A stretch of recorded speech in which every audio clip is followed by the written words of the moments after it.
अस्सलाम वालेकुम व्यूअर्स कहते हैं कि दोस्ती की डोर दो अजनबियों को आपस में जोड़ देती है। ये डोर इतनी मजबूत होती है कि दोस्ती को मरते दम तक कायम रखती है। इंसानों की दोस्ती में कहीं ना कहीं कोई मतलब ज़रूर होता है, मगर दोस्ती और रिश्ता निभाने में जानवर हम इंसानों से भी कहीं आगे हैं।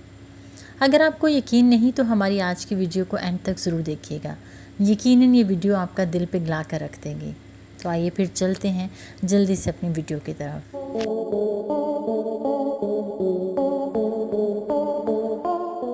व्यूअर्स, कुत्ता बहुत ही समझदार, वफादार और प्यार करने वाला जानवर है, लेकिन इसके साथ साथ ये बहुत ज़्यादा इमोशनल भी होते हैं, जो कि बहुत कम लोग जानते हैं।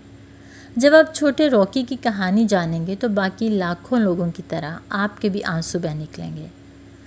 साउथ कोरिया के एक गांव में रॉकी नामी ये पप्पी अपने मालिक के साथ रहता है। रॉकी ने बचपन में ही अपनी मां को खो दिया था, लेकिन ये रॉकी की खुशकिस्मती थी कि उसे बहुत ही अच्छी एक दोस्त मिली, जो इसके मालिक की गाय थी। रॉकी गाय को अपनी मां समझने लगा और गाय भी उसे अपने बछड़े की तरह ट्रीट करने लगी, और गाय के साथ खेलना और उसे प्यार करना उसकी डेली लाइफ का हिस्सा बन गया। एक दिन रॉकी के मालिकों ने पैसों की तंगी के बायस अपनी गाय बेच दी। जब रॉकी के मालिक का दोस्त गाय लेने आया तो रॉकी ये देखकर रो पड़ा। माँ से अलग होने का दर्द उसकी आवाज़ और उसकी आंखों से साफ झलक रहा था। रॉकी ने खाना पीना छोड़ दिया। एक दिन रॉकी ने अपनी गाय माँ को सूंघते हुए ये पता लगा लिया कि वो कहाँ है। ये देखकर रॉकी के मालिक को यकीन नहीं हुआ कि इधर माँ को देखकर रॉकी की खुशी का कोई ठिकाना ही नहीं था। इसके बाद मालिक रॉकी को वापस घर ले आया। रॉकी ने फिर से उदासी की चादर ओढ़ ली। मजबूरन रॉकी के मालिक को उसकी मोहब्बत के आगे हार मानना पड़ी और गाय को वापस लाने का फ़ैसला किया। रॉकी ने जैसे ही अपनी माँ की आवाज़ सुनी, वो झट से पलटा और खुशी के मारे दौड़ पड़ा और अपना सारा प्यार माँ पर लुटाने लगा। काऊ एंड लेपर्ड फ्रेंडशिप। व्यूअर्स, ये वाक़या सन 2002 की गर्मियों में इंडिया के गुजरात शहर से तकरीबन 40 किलोमीटर दूर एनातोली नामी गांव में पेश आया। इस इलाके के अक्सर लोग गन्ने की काश्त करते थे और इनकी फसलों को अक्सर औकात पेग्स, चूहे, गीदड़, खरगोश और हिरन वगैरह नुकसान पहुंचाते थे। लेकिन पिछले कुछ सालों से ऐसा एक जानवर उनके खेतों का रुख नहीं कर पाया। इसकी वजह थी उनके खेतों में घूमने वाली ये मादा चीता, जो कि अब इनके गन्ने की खेतों में ही रहती थी, और गांव वाले इसको अपने खेतों में रखने के लिए बाज़ औक़ात अपनी पालतू बकरियां भी ज़िबा करके फेंक देते थे। अगरचे इनकी फसलें अब महफूज थीं, लेकिन चीते की उनके घर के आसपास हरकत बढ़ती जा रही थी और उन्हें अंदेशा था कि किसी दिन ये किसी इंसान को कोई नुकसान पहुंचा देगा।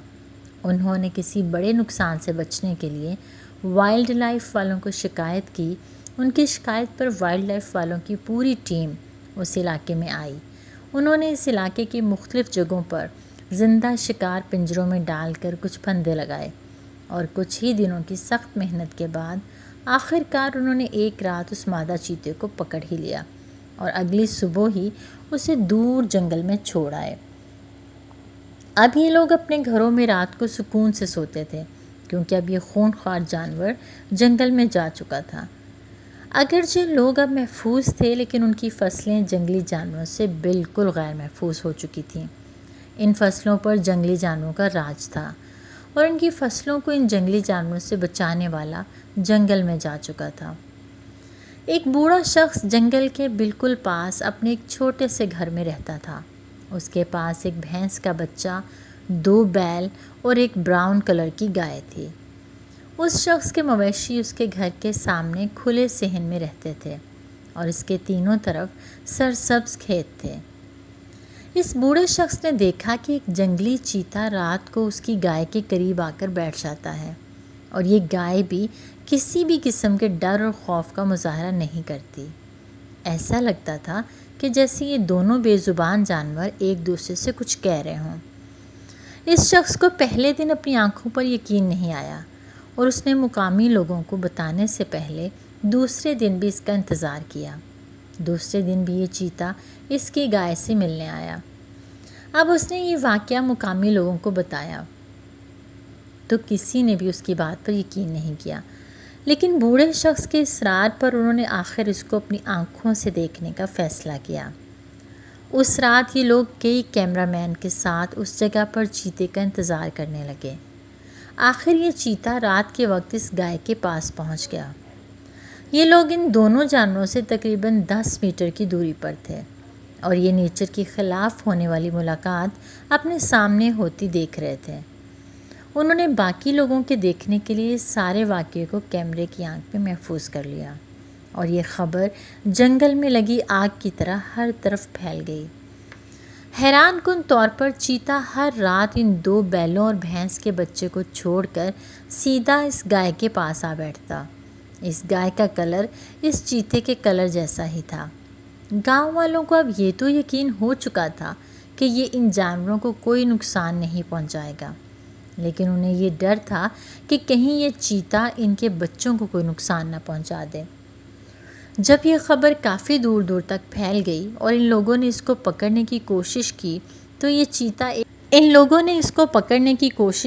चीता एक हफ्ते तक पुरस्कार तौर पर गायब हो गया।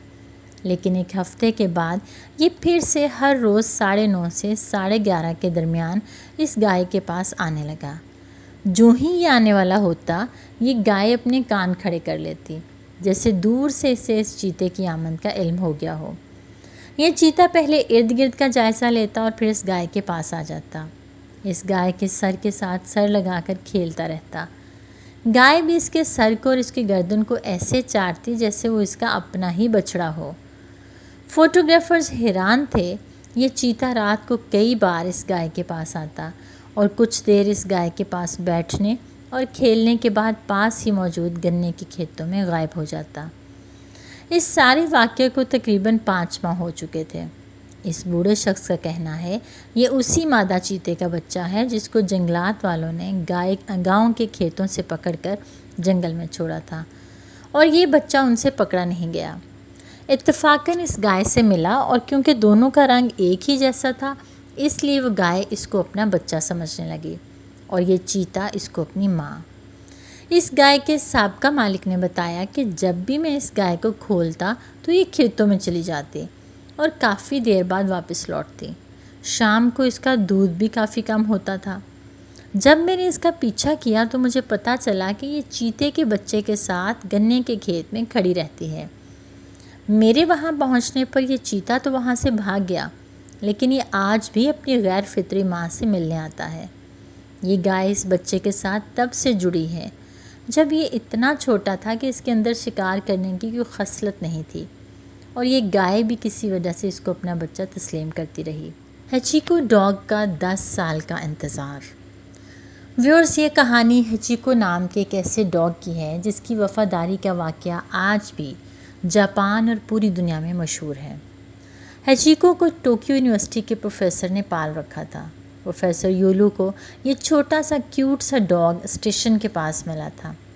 प्रोफेसर को ये डॉग इतना पसंद आया कि वो इसको अपने घर ले आए और कुछ ही दिनों में दोनों बहुत गहरे दोस्त बन गए। प्रोफेसर अपने डॉग की एक बेटे की तरह देखभाल करते और इसे बेहद प्यार करते थे। प्रोफेसर यूलो टोक्यो यूनिवर्सिटी में लेक्चरार थे और उन्हें यूनिवर्सिटी जाने के लिए हर रोज़ ट्रेन से सफ़र करना पड़ता था। जब वो घर से निकलते तो हचीको भी इनके साथ घर से निकलता और शेगवा स्टेशन तक छोड़ने इनके साथ आता। वो प्रोफेसर को सुबह स्टेशन पर छोड़ने आता और फिर शाम को इस ट्रेन की वापसी के टाइम पर स्टेशन पर पहुंच जाता और प्रोफेसर के आने का वेट करता। रोज़ रोज़ स्टेशन पर आने जाने से वहाँ के लोग उसे अच्छी तरह से पहचान गए थे।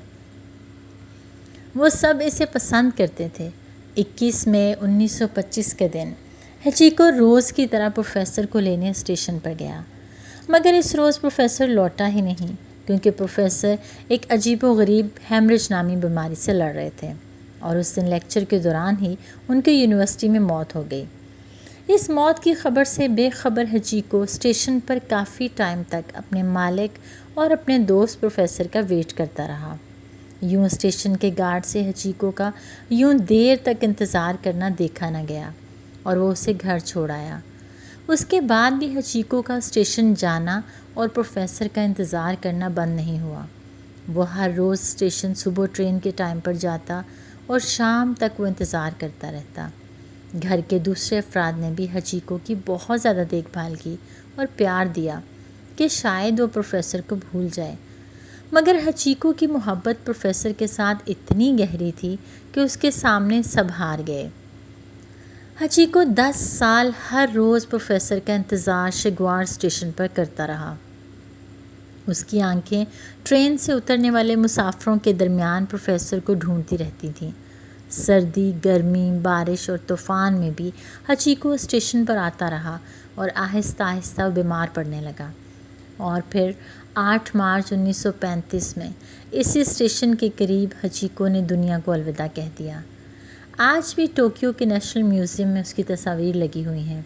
इसके अलावा टोक्यो में इसका और इसके मालिक का एक मकबरा भी है और शिगवा स्टेशन के बाहर हचीको की याद में एक स्टैचू भी बनाया गया, जिसे देखकर ऐसा लगता है जैसे वो आज भी अपने प्रोफेसर दोस्त का इंतज़ार कर रहा है और इसका ये इंतज़ार कभी भी ख़त्म नहीं होगा। जी तो व्यूअर्स, आज के लिए बस इतना ही। कैसी लगी आपको हमारी ये वीडियो, हमें अपने कमेंट्स में बताइएगा। अगर वीडियो अच्छी लगी तो अपने दोस्तों के साथ भी शेयर कीजिएगा और अगर आपने हमारे चैनल को अभी तक सब्सक्राइब नहीं किया तो सब्सक्राइब कर लें, बेल आइकन को प्रेस कर लें। अपना बहुत सा ख्याल रखें। मिलते हैं नई वीडियो में। अल्लाह हाफ़िज़।